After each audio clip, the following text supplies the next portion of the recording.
How to confirm your identity on Facebook Marketplace.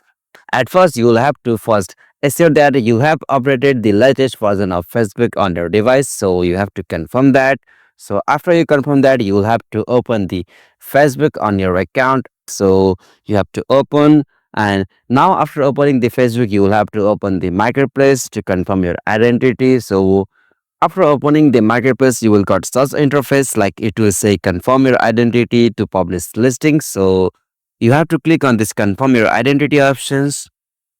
So after you click on confirm your identity options, you will got such interface. So on this section, it is representing that mobile number has been confirmed to this marketplace account. So to confirm your identity on the section, you will have to go the options like confirm my identity. So you have to go the procedure that Facebook will provide. So simply go through step by step to confirm your identity. So likewise, you can also confirm your identity by mobile number or some Gmail or some document. So simply likewise, you can also confirm your identity on Facebook Marketplace. So hope this video was helpful to you, and if any queries are arises, just let me know them in comment section below.